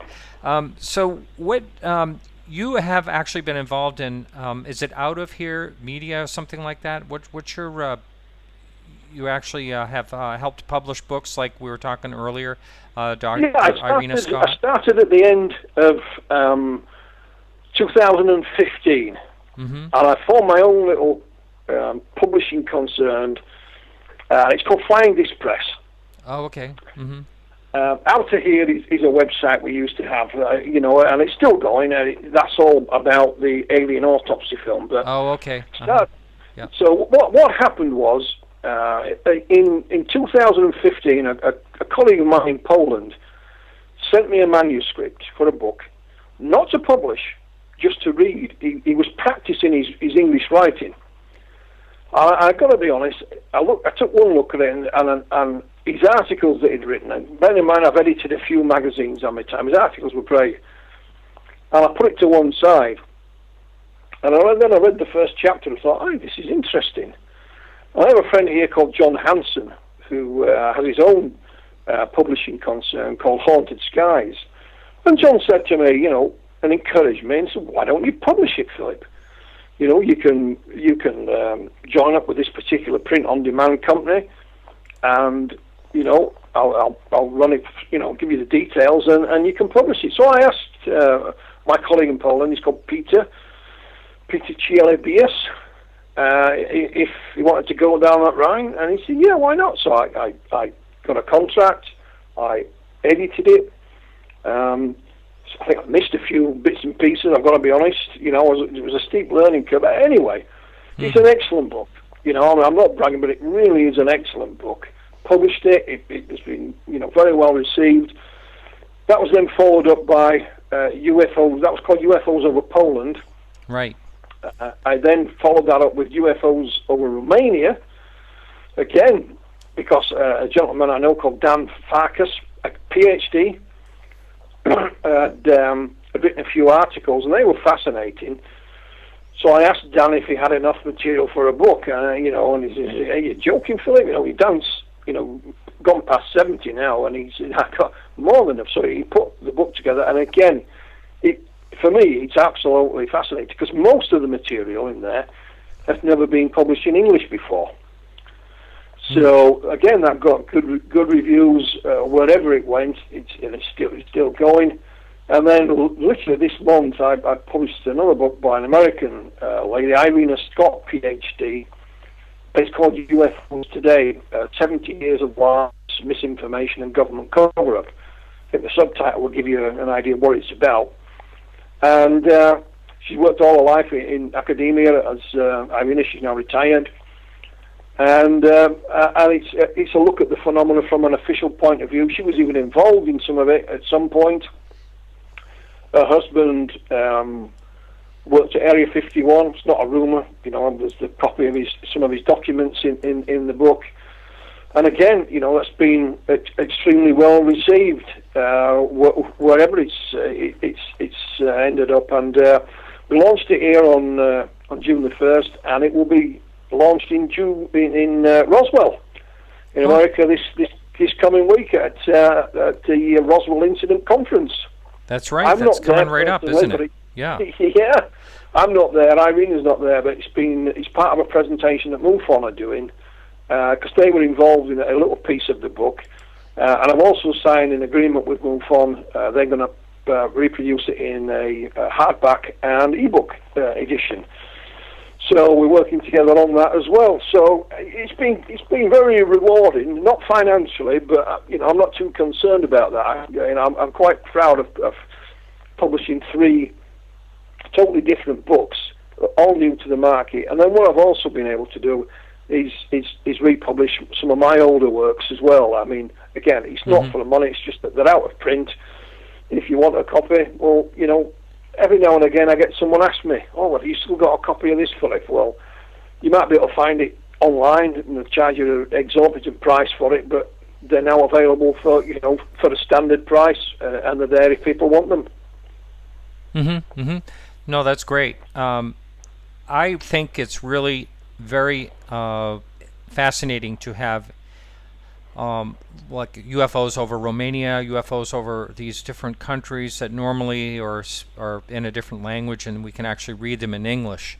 I think that's very valuable, and I hope you keep doing that or do more of that. I'm trying. One of the things I don't have access to is a pot of money to pay someone to translate certain works. I mean, an old friend of mine has just offered me a book from Switzerland, and it's all about the Swiss. Believe it or not, I didn't know they had one, but the Swiss Air Force. Oh wow! And he's sending me a copy, but he said, "Do you want to publish it for it?" I would love to. Well, I can't afford to translate it now. Whether he's got the time to sit down and rewrite it in English is another matter. But there's also this weekend a conference in France. And they're looking at a particular incident there, and I've said, look, if you can write, if there's enough material on it for a book in English, then please let me know. So I'm always on the lookout, but the manuscript has to be in English. I don't mind editing it a bit, don't get me wrong. And to that effect, there's one of the leading researchers in Italy is Dr. Roberto Pinotti, and I will be publishing a 2-volumed work that he's done on contact cases in Italy. I have volume 1 here. I've got to start and edit it shortly, and when it's done, we'll publish that, and then volume 2 will follow thereafter. And again, I've read a lot of stuff, Martin, and I'm sure you have, but when I read through Roberto's work, I think, well, I've never heard of most of this stuff, simply because it's only ever been published in Italian before. There are 1 or 2 cases that that are filtered through, but the vast majority has never seen the light of day in the English language. I'm also in touch with Alex Cionetti. Alex lives in America, but originally from Argentina. So one of the things we've agreed to do is UFOs over Argentina. And again, most of the items that will be in the book were all originally published in Spanish. So I'm just hopeful I can get them out into the English language. Yeah, that's something that does take a lot of extra work. And there are some places like a lot of countries that actually do have English as a second language. If you can get someone to write there, you'd be all set. Write in both languages. Yeah, absolutely. And what we've tried to do as well. My colleague Paul Stonehill and I have written a couple of books together about things that happened in the former Soviet Union. Paul is originally from the Ukraine, so he reads and writes the language, so we don't have a problem there. But we've tried to do the same in reverse. We've tried to get one of our books published in Russia, and we can't. We've had no success whatsoever. But we'll keep on trying. We'll keep on trying. Well, I'm on the inside. Maybe I can help you. Well, yeah, that would be great. I forgot you were over there. But yeah, and we've got a couple of books that I think if the Russian people had a chance to read them, they would find them of great interest. And that all came about. It's a long story again. How Paul and I got involved together, but it was basically because he could speak the language and I couldn't. And material came my way from Russia, and I had no idea what it said. Again, it's pre-internet days. You couldn't type it in and it'd give you a translation. Yeah. So I sent it to Paul, and we've worked together ever since, and we'll continue to do so. Right. That's great. Now, the UK has just released some documents. You weren't able to listen to our news, the news I had with Alejandro Rojas. but he was talking about the recently released documents that you really can't get to. Have you been following that at all? I have, yes. I mean, it's peculiar because all the previous releases of documentation was digitized, so you could get access to it. For whatever reason, this latest batch, and it's only a small batch anyway, it has not been digitized. So if you want to get it, you can either go on to the National Archives themselves and have a look, or I think you can buy a copy. You know, you can request a copy and pay for it, and it'll be sent to you. But you can't digitize. It's not online anywhere. Now I've got a colleague who's actually got a copy of them, and he asked for permission to post them online from the National Archives, and they said, well, it'll cost you. So he said no. So I've just asked him if I can have a copy on email. I've literally done that this evening. So reading part of one of them, it seems rather intriguing.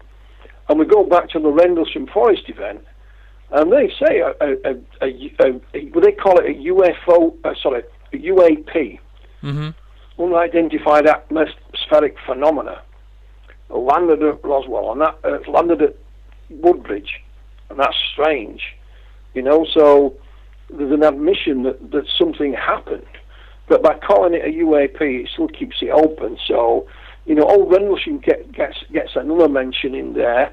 What else is in there? I'm not entirely sure of at the moment. I wouldn't like to say because I haven't seen them myself. So I've asked my colleague. I said, "Look, you've got a copy. I don't, you know, are they small enough in size to email them to me in some way?" And I await his reply. I'm sure I'll get to have a look at them at some point. But I wouldn't get, you know, too carried away with official releases, because when you look at these documents, I think the highest security clearance you see on them is secret. Yeah. You know, as far as I'm aware, I haven't seen one that says top secret. You know, so whether you know, it may be that they were all just logged as secret, or there might be others that we will never get to see. I mean, our government can refuse to release documents and put an even longer time span on them before you're even, you know, going to get a chance to look at them. Covering a whole range of subjects, not just UFOs, if they want to. I'll give you one example. One of our most famous monarchs is probably Queen Victoria. And there are letters by Queen Victoria, you know, in the National Archives that you won't get to look at, probably never, you know. But they are there, and they've put a long release date on them. What those documents contain, what they say, your guess is as good as mine. But it just shows you they can put a block on you getting hold of them if they want. But this just seems silly, you know. It's not a large amount of documents. All the others have been digitized. Why don't they just do the same again? I really don't know. Right. Okay, yeah. I know that it's. We were talking in the news earlier. Alejandro was mentioning that there's copyright on these documents, so you can't really use them the way you can in the States. You have to be careful on how you That's present right. You them. have to get permission. You have to, if you can get access to them, you can buy a copy. Or as previously, you could download them, which I have done, you know, and then you've got to wade through them. And most of it is just internal chit-chat with nothing of any great relevance, you know. I want to pass this file on to X, you know, Z's asked for this file, will you pass it on to him by this? You know, and a lot of it is just internal memos and chit-chat. But there are some nuggets that are interesting in there, you know, and again, what you make of them, what you will yourself. But if you want to reproduce them in either a book format or in an article or whatever, you do need clearance. You do need to get their permission at the National Archives, which is, like you say, is different to the Freedom of Information Act in the USA. But that's the way it goes. You know, you know what you're letting yourself in for. You know what the score is. Those are the rules. Yep. And it's up to you whether you play by it. But see, I was one of the first, if not the first, to get some of those documents released. And there's the famous quote from Sir Winston Churchill on a memo. And he says, "What's all this stuff about UFOs? You know, let me know what you're." Yeah. And it's just a one. And he sign it, WSC, Winston Spencer Churchill. Mm-hmm. I got that released many years ago. I've got a copy of it here now. Huh. And this was in 1952. Mm-hmm. And all it said was, in the press release, was a batch of papers relating to Winston Churchill have been released to the National Archive. It didn't mention UFOs. I just took a punt, and hey, presto, I got that. And they weren't digitized then either. They just sent me them in the post. Uh-huh. And there you go.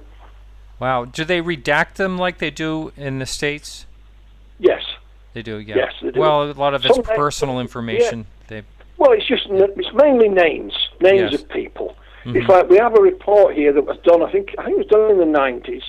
Don't quote me on that. It's called the Condine Report. Oh, yes. Mm-hmm. And, again, it's an interesting report, but you can't find out who was the author of it. His name's not on it, or her name's not on it, and if you contact the powers that be, they won't tell you. So, Mm-hmm. it would be interesting to know who had written this report, what their credentials are, and think, but you can't find it. It's not there.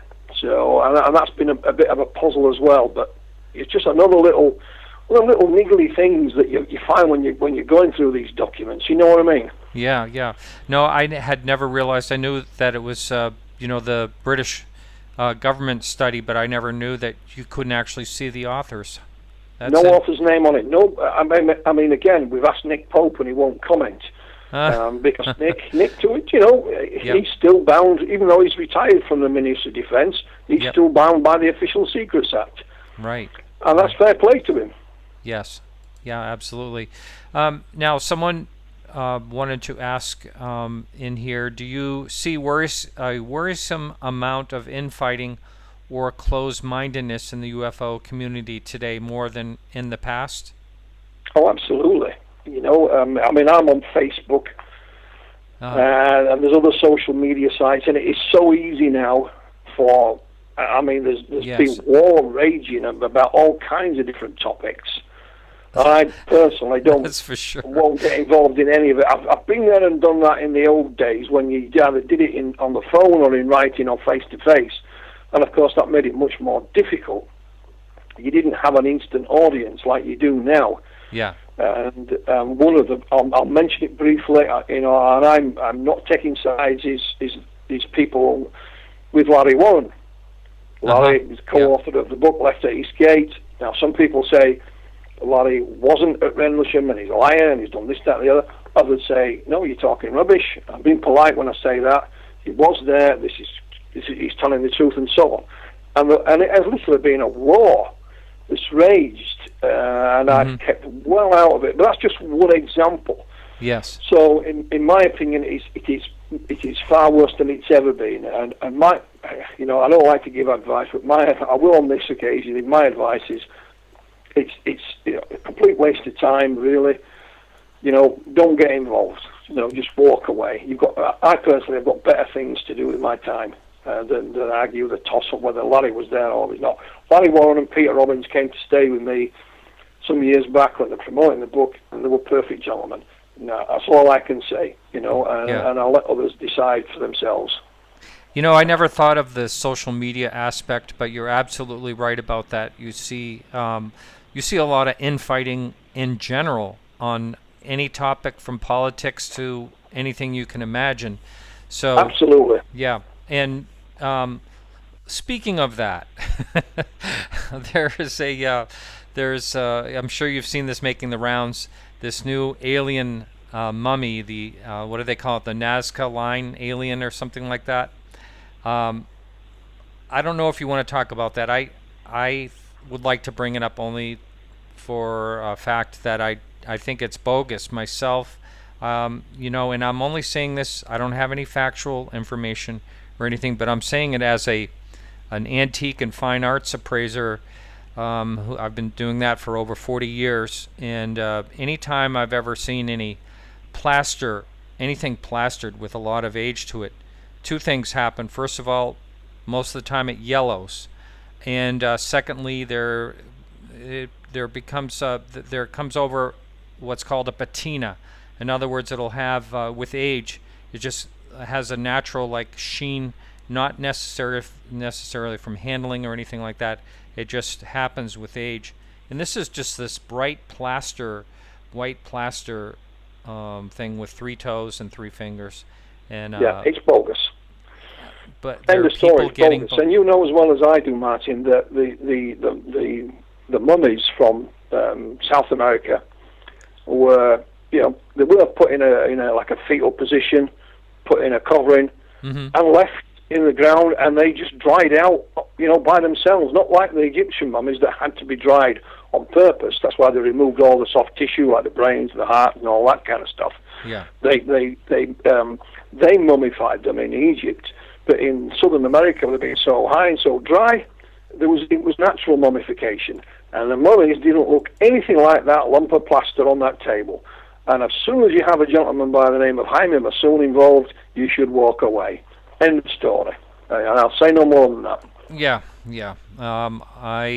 Unfortunately, I'm with you there. I mean, when I saw that trailer and I saw that, I just kind of rolled my eyes and say, "Here we go again." And how do you think this hurts the UFO community? I know that I had you on the show, pre-recorded, to talk about the alien slides a few years ago. And what do you think this does to the credibility of the whole topic? Well, you know, again, it can have a short-term detrimental effect, but not long-term. I mean, you know, I've met and spoken with people like Dr. Jacques Vallée, and he's recently made a statement that, again, that you know, applies down the decades. It doesn't really change, and he just says, present your best evidence, and that is it, you know. So, you know, we can do better than a plaster cast on a table with something with. It's like the old Victorians used to do the paper mache mermaids that they used to have on their sideboards. It was a topic of conversation, you know. But did people really take it seriously? No, you know, they didn't. And I'd love to buy one of them, you know. But they were fakes, you know. And this is like a 21st century version of the Victorian paper mache mermaid that you'd have on your sideboard. But also, you know, there's a commercial aspect to it. There's also, they know that there's a great many people that believe in UFOs are alien spaceships, and they may be right, of course. I'm not saying they're wrong, or that we may have been visited by beings from another world in the past, and they want physical proof to try and support that. So you do get people along the lines, you know, like this thing, like the alien autopsy film, they're trying to appeal, give them what they want. It's also like, you know, artifacts within religion, you know, the Turin Shroud and so on, you know, it's of a similar nature. Very good point. Yeah, it is, and as long as you're aware of that, I think it can have a short-term effect, but not a long-term effect. You know, if I was on a TV show and some skeptic pulled out this and pulled out that, well, we can all pull out things that are proven to be incorrect or fake or bogus. Not just in ufology, you know, we've had the Hitler Diaries, we had Piltdown Man, you know, we had, you know, the film of this, that, and the other. We're all bogus. It doesn't have a detriment. You know, when they discovered that the Piltdown Man wasn't really an ape man, it didn't do archaeology any damage at all. You know, it still went on. And similarly with the Hitler Diaries, you know, it didn't really do, you know, the collecting of wartime memorabilia any harm. It's still a big industry now. So it has a short-term effect, but that's all it is. Now, you were responsible for basically uncovering or you had a good part in it for uncovering that the alien autopsy film was bogus. And thank you for that. I mean, your good work on that years ago. How do you feel about when you see that, you know, now it's on Netflix, you know, the alien autopsy and all that? How do you feel about it? Well, again, you know, that's the commercial world we're living today. You know, and there's not a lot you can do about it. You know, I wrote my book about it. It's there if people want it. So again, it wasn't a commercial decision to write a book. It won't make me a rich man, but the point is the information is there. And there are still people who believe that the alien autopsy film is real, and they, no matter what you say or do, they always will. So, let them go on their way. They're not nice people, no harm against it. But, that's today's TV for you. You can, there's stuff from yesteryear, again, not just on UFOs, Marty, but all kinds of things crops up, and there's an audience for it.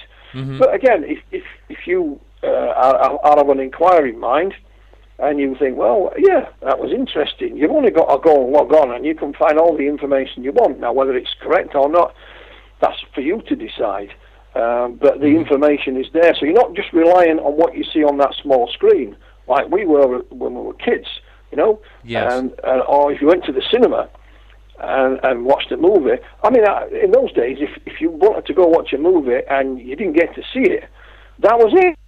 Mm-hmm. You had to wait 3 or 4 years before it came on TV. Well, not now. Right. It's there at your fingertips. Yes. So it's just one of those things we have to accept and just move on. Right. So someone posed a question. Carrie wanted to know, do you have a favorite case from the UK that is a well-known, established case such as the Rendlesham Forest? I don't have one that's well-known. And this is an intriguing thing. I mean, most UFO cases that people like me investigate are not well known. As we mentioned earlier, that's why I'm trying to revisit some of the things I have been involved with in the past. What I do, I'll write an article about it, and it goes to a whole variety of different UFO publications around the world, free of charge, and it's up to them whether they want to publish it or not. I send it to them all. And I have one favourite case that probably nobody's ever heard of, but I have talked about it. I haven't been involved that long. When Mark Birdsall and I received a letter from a lady in a little town called Normanton. It's just down the road from where I live. Mm-hmm. This is in the early 1980s. It was a mining town, so the main industry was coal mining, as it's all around here, or was. It's all gone now. And I rang the lady up, and I spoke to her, and she was called Mrs. Westerman. And she says, you won't believe me. I said, well, give me a chance.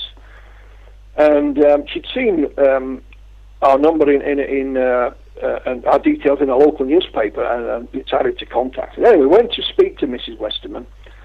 Now, she lives in what we call an elevated house, so you go up the steps to get in the front door. And it was a cul-de-sac, so she's about 10 houses from the bottom of the cul-de-sac. But on the end of the cul-de-sac was some fields, some trees, and some electricity pylons. That was it. So what had happened was, it was just after lunchtime, and she was in the kitchen washing the dishes just after lunch. Now, 4 of her children were out front in the road playing a ball game. And lo and behold, it was the exact same ball game I used to play when I was a kid. I won't tell you that because it'll mean nothing to you in America. So the tennis ball they were using goes up in the air, and the kids look at it, and they run in the house and say, Mum, there's an aeroplane come down in the field. Now, Mrs. Westerman come out of her front door, and because it's elevated, she could see across these fields, and she said, it wasn't an aeroplane, it was shaped like a Mexican hat, only grey in colour. Or she also described it looking a bit like a tank, an artillery tank, but with no gun on it on the front. So she got hold of the children, they walked down the cul-de-sac, across the field. Now, at one point, you go down into a little dip, and there's a stream there, so I lost sight of this thing. They come up the other side, and this field they've got a boundary around it with a small fence. And lo and behold, in this field, now is this thing still sat there on the ground. There are 3 tall men. They have a visor over their face. They're all covered in like a one-piece white boiler suits, big boots on, not gloves, but mittens. So they were so close they could distinguish between gloves and mittens. They had something in their hand that they were waving about. Now, the kids wanted to get over the fence, but Mrs. Westerman held them back. At this point, these three men walked behind this thing, it rose into the air and stopped, and then shot off at an angle and was gone. We also spoke to one of the children's friends. He didn't see it, but he'd gone home for lunch. He came back about an hour later, and they were all talking about it, and he described that.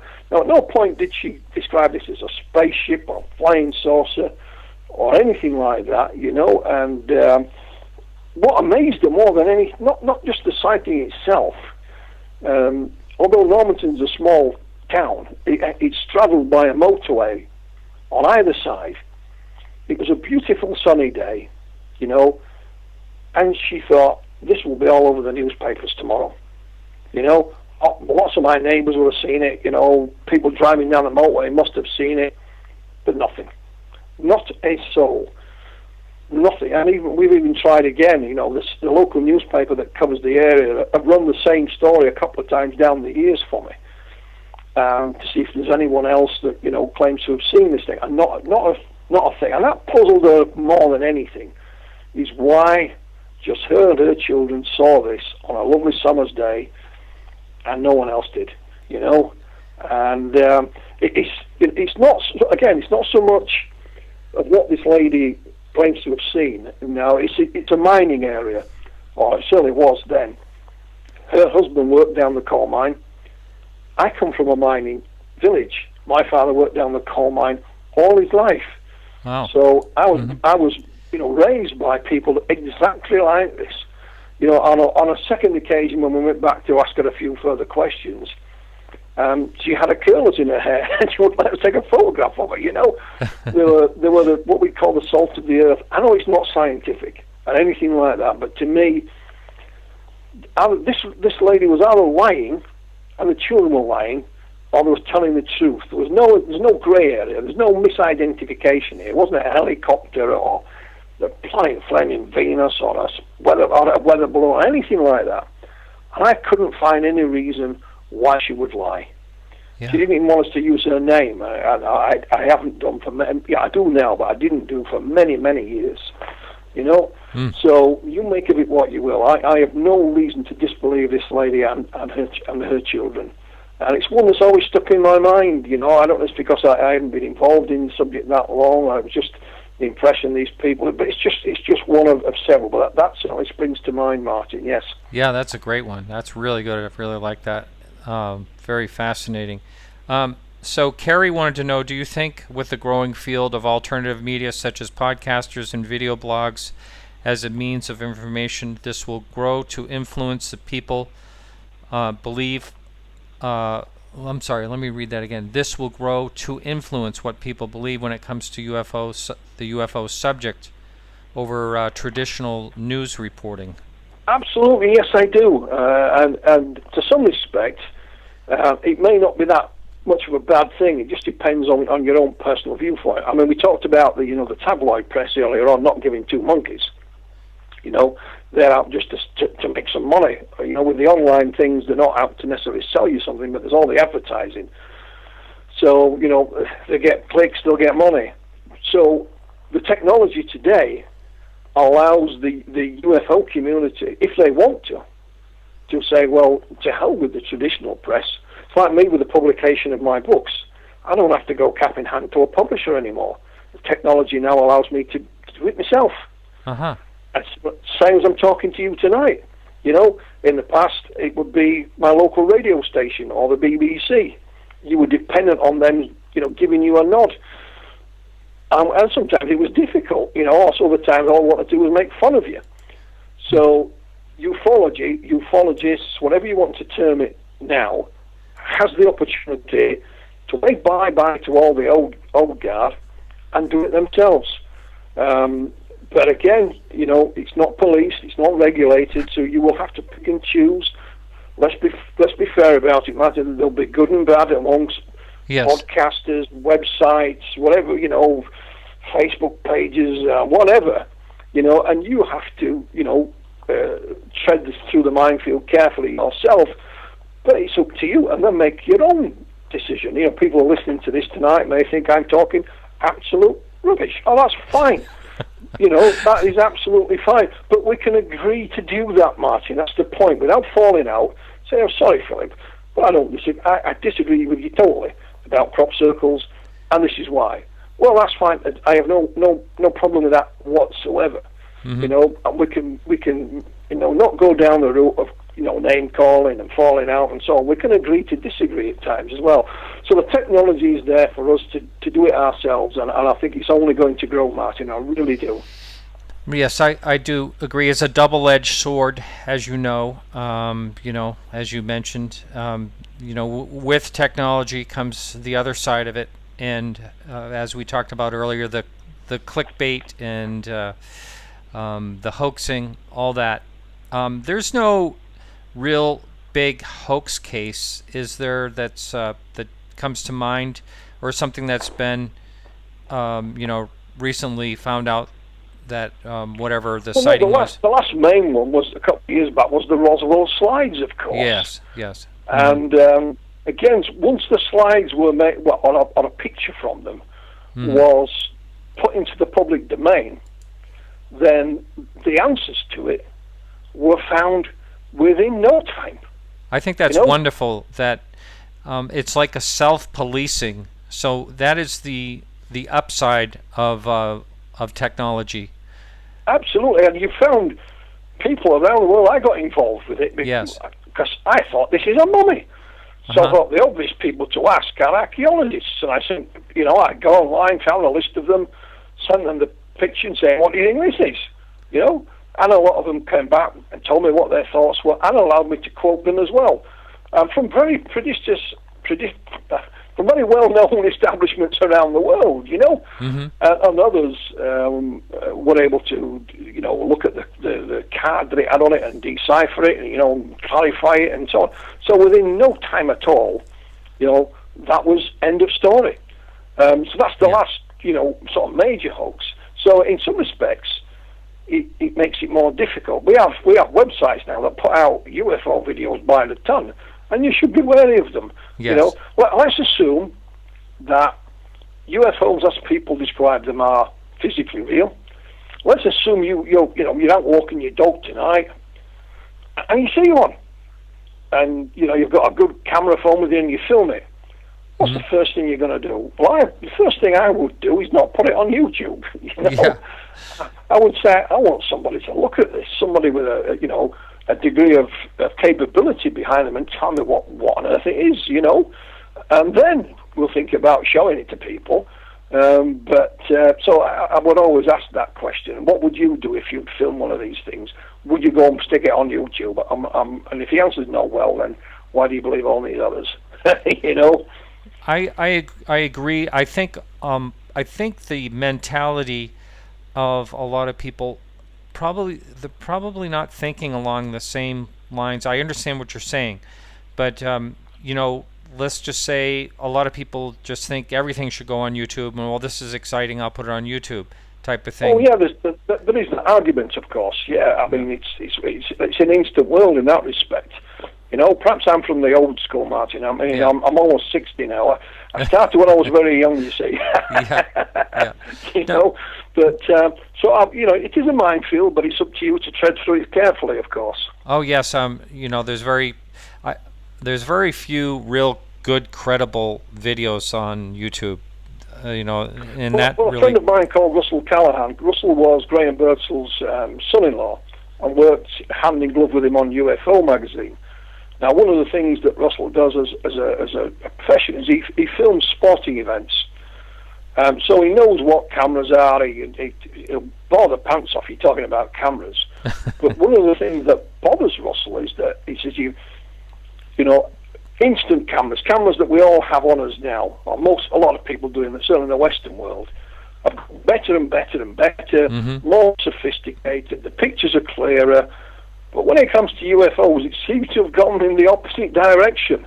We still argue about the Paul Trent photographs taken in the 1950s, which were much better and much clearer than using the high tech things that we have now. An old fashioned camera. So surely it should have gone the other way, and that kind of bothers Russell. And Russell and I are speaking at a conference in Hull in September, and that's going to be part of his presentation. He's looking at the video pictures and why they haven't got any better, so to speak, because they should have done. Yes. Not only that, is there one good picture of film on an alien? I'm not so sure there is. No. I might be wrong, but I couldn't put hand on heart and say there is. Same with Bigfoot, Yeah. There you go. But that's a question that begs to be answered, Martin. Surely there should be. You would think so. As far as the argument that I've heard people say about why isn't there any good pictures of an abduction or anything like that is that, they control everything when it's happening, which may or may not be true. I try to be open-minded about it, but it just seems like everyone has a camera phone on them now. But not only that, in parts of the world, certainly here in Britain, we are the most camera-sized society. There are cameras everywhere, not just your ones that you wear. I mean, my next-door neighbour, has his house is surveilled by his own camera system. I don't live in some upmarket area, but he's got them. And then you drive down the road, and there's speed cameras that, of course, can take pictures and film. And there's cameras everywhere. And surely we should have better images, but I'm afraid we don't. Yeah, I know there are some films, surveillance films. You can find them on YouTube, whether they're real or not. A lot of times there's something like other than a UFO happening that looks like a UFO. Whether it's a camera reflection or whatever it is. Yeah. But there is some. So we're out of time now. It's been a real pleasure. As always, I really enjoy speaking with you. And if you would, go ahead and you have a number of websites, but if you want to just give a couple of them out there and plug if anybody wants to carry on the conversation, I'm on Facebook. You'll find me under Philip Mantle. I'm in Pontefract in West Yorkshire. And we have our blog. It's just Flying Disc Press. You run a search for that, you'll find it. And there's ways to contact me on there. My email number, or you can go to our Beyond Roswell website. Take your pick. I'm here, and we'll gladly, converse or help or assist anyone anywhere, Martin. Yep. It's something I've always done and will continue to do so. Excellent. Well, thanks so much, Philip. It's been a real pleasure. My pleasure, and enjoy yourself in Russia. All right. You have a good day. All right. Bye-bye now. All right. Bye-bye now. All right, everyone. Thank you very much for listening live, and also if you're listening now and supporting the show, I want to thank you for that as well. And next week we have the one and only Stan Friedman on the show, and of course we'll be talking about the UFO documents recently released and a whole bunch of other topics. So we'll be back next week at the same time. If you want to watch live, that's 1 to 3 p.m. Eastern Standard Time. It's actually 8 to 10 Moscow time where I am. And that's it. So remember to keep your eyes to the sky, and dos vidanya.